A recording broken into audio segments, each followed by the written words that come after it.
بسم الله الرحمن الرحيم.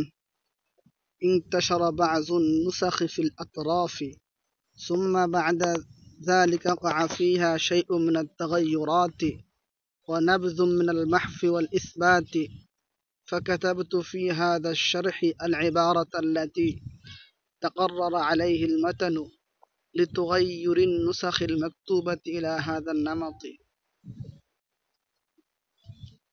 এখান থেকে মুসান্নিফ রাহমাতুল্লাহি আলাইহি আরেকটি প্রসঙ্গ উল্লেখ করতেছেন।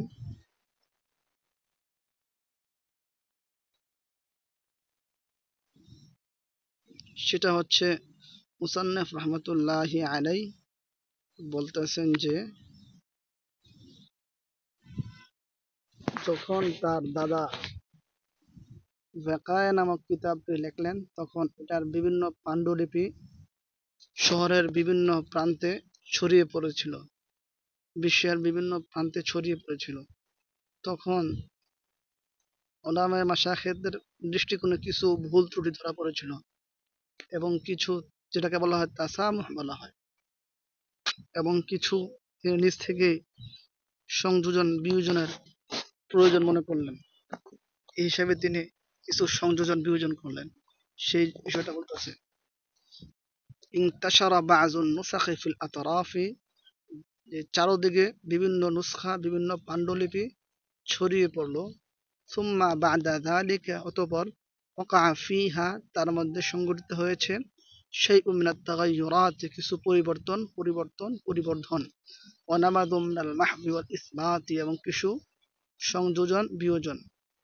ফাকাতাবতু ফি হাযা আশ-শারহি, সুতরাং আমি এই সরার মাঝে লিখেছি আল ইবারাত আল্লাতি, ওই ইবারত আল্লাতি তাকাররারা আলাইহিল মাতানু, যার উপর মতনটা স্থির লাভ করেছে, লিতাগায়্যুরিন নুসাখিল মাকতুবাতি ইলা হাযা আন-নামতি, ধারাবাহিকভাবে লিখিত পাণ্ডুলিপিটি পরিবর্তন হওয়ার কারণে। মানে উনি বলতেছেন যে পরিবর্তন হওয়ার পরে যেই রূপটা লাভ করেছিল এই রূপের উপর ভিত্তি করে আমি এই সরাটা লিখেছি। এখন থেকে মুসান্নিফ রাহমাতুল্লাহি আলাইহি বলতেছেন যে উনি একটা সরা লিখছিলেন যেটাকে মুখতাসারুল ওয়াকায়া বলা হয়। এটা উনি লিখছেন কেন? যে ওনার দাদার ওয়াকায়া নামক কিতাবটি দেখলেন যে মানুষ মুখস্থ করতেছেন একটু দীর্ঘ একটু লম্বা, তখন তিনি চিন্তা করলেন যে এটা সংক্ষিপ্ত রূপ করলে মানুষ সংক্ষিপ্তটা মুখস্থ করতে মানুষ চিন্তা করবে, তখন তিনি সংক্ষিপ্ত রূপ দিলেন। কিন্তু সংক্ষিপ্ত রূপ দেওয়ার পরে দেখা গেল যে কিছু কিছু জটিলতা তৈরি হয় সংক্ষিপ্ততার কারণে। তো মুসান্নিফ রাহমাতুল্লাহি আলাইহি বলতেছেন যে আমি এই শরহে ওয়াকায়ার মাঝে আমি ওয়াকায়ার যে সমস্ত কঠিন স্থানগুলো আছে সেগুলোর তো সমাধান করবই, সাথে সাথে আমার যে মুখতাসারুল ওয়াকায়া আছে সেটারও সমস্যার সমাধান করব ইনশাআল্লাহ। এই জিনিসটা বলতেছেন ওয়াল আবদুদ দাঈফু লাম্মা শাহাদা, যে এই দুর্বল বান্দা যখন দেখলেন ফি আকসারিন নাসি, অধিকাংশ মানুষের মাঝে, কাসালান আন হিফজিল ওয়াকায়াতি, ওয়াকায়া নামক কিতাবটি মুখস্থ করতে অলসতা, ইস্তাখাযতু আনহা মুখতাসারান, আমি এটার এমন সংক্ষিপ্ত রূপ গ্রহণ করলাম, মুশতামিলান আলা মা লা বুদ্দা লিতালিবিল ইলমি মিনহু, যেটা এই শাস্ত্রের এই কিতাবের শিক্ষার্থীদের জন্য অত্যাবশ্যকীয় বিষয় সম্বলিত ছিল।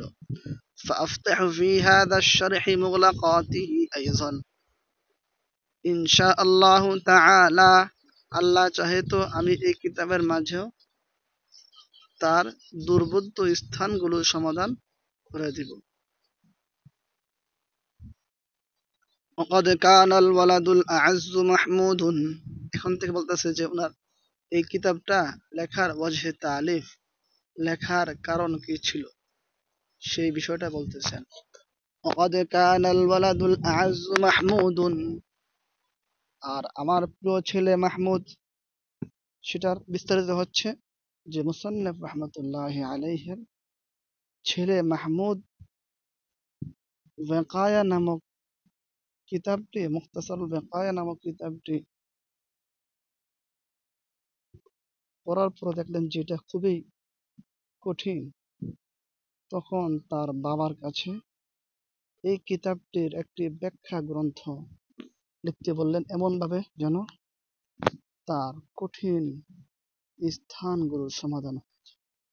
এই বিষয়টা মুসান্নাফ রহমাতুল্লাহ এখানে বলেছেন। সেটা হলো وقد كان الولد الأعز محمود, আর প্রিয় ছেলে মাহমুদ বাররাদাল্লাহু মাতজাআহু, তার শয্যাস্থলকে আল্লাহ পাক রব্বুল আলামিন শীতল করুক। মানে মুসান্নাফ রহমতুল্লাহি আলাইহি ছেলে ইন্তেকাল করেছিলেন। বাদা হিফজিল মুখতাসরি, সে মুখতাসর নামক কিতাবটি মুখস্থ করার পরে মুবালিগান ফি তালিফি শরহিল ভিকায়াতি, শরহে ভিকায়া নামক কিতাবটি লিখতে খুবই পীড়াপিড়ি করেছিলেন। বিহাইসু, এভাবে লিখতে যে তানহাল্লু মিন মুগলাকাতিল মুখতাসরি, এই কারণে মুখতাসরের আয়ার কঠিন স্থানগুলো সমাধান হয়ে যাবে।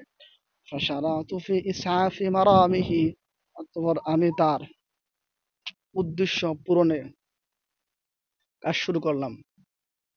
ফাতাওয়াফাহু আল্লাহু তাআলা ক্বাবলা ইতমামিহি, আল্লাহ পাক রব্বুল আলামিন তাকে নিয়ে গেলেন, তার ইন্তেকাল দিলেন সে কিতাবটার পরিসমাপ্তির পূর্বে।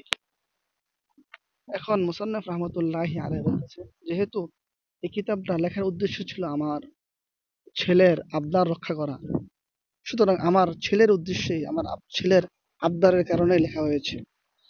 কিন্তু আজ আমার ছেলে এই দুনিয়াতে নেই, সুতরাং এই কিতাবের মাধ্যমে যারা উপকৃত হবেন তাদের কাছে মুসান্নাফ রহমতুল্লাহি আলাইহি একটা আবেদন করছেন যে তারা যেন আমার ছেলেকে না ভুলে, তারা যেন আমার ছেলের জন্য দোয়া করে, মাগফিরাতের দোয়া করে। সেটা বলতেছে, ফাল মামুলু মিনাল মুস্তাফিদিনা মিন হাযাল কিতাবি, এই কিতাব থেকে উপকৃত ব্যক্তিদের কাছে আমার আবেদন, আল্লাহ ইয়ানসাহু ফি দুআইহিম আল মুস্তাজাবি, যে তারা তাকে তাদের মকবুল দোয়ায় ভুলবেন না। ইন্নাহু ইন্নাহু আল মুয়াসসারু লিস-সুআবি, যে আল্লাহ পাক রব্বুল আলামিন হচ্ছেন কঠিনকে সহজকারী। ওয়াল ফাতিহু লিমুগলাকাতিল আবওয়াবি, এবং দুর্বোধ্যতার দ্বার উন্মোচনকারী। এখান থেকে আমাদের মুকদ্দমা শেষ হলো। মুসান্নাফ রহমতুল্লাহি আলাইহি তার প্রিয় ছেলে মাহমুদের জন্য দোয়া করতে বলেছিলেন। এজন্য সকলে আমরা একবার সূরা ফাতিহা এবং 3 বার সূরা ইখলাস পড়ে নেব মুসান্নাফ রহমতুল্লাহি আলাইহির ছেলের মাগফিরাতের উদ্দেশ্যে।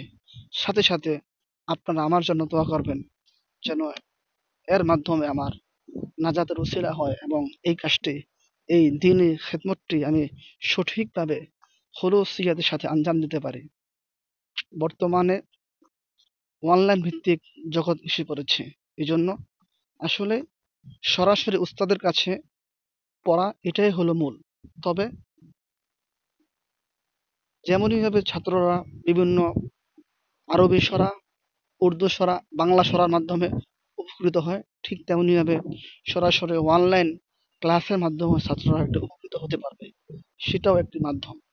সেই মাধ্যমের কারণেই আমার ক্ষুদ্র প্রয়াস যেন এই উম্মতে মুসলিমার মাঝে ইলমে দ্বীন শিক্ষার প্রচার প্রসার ঘটার ক্ষেত্রে যেন আমি সামান্য থেকে সামান্য অংশীদার হতে পারি, এটাই আমার প্রয়াস। সকলে আমার জন্য দোয়া করবেন। ওয়া আখিরু দাওয়ানা আলহামদুলিল্লাহি রাব্বিল আলামিন।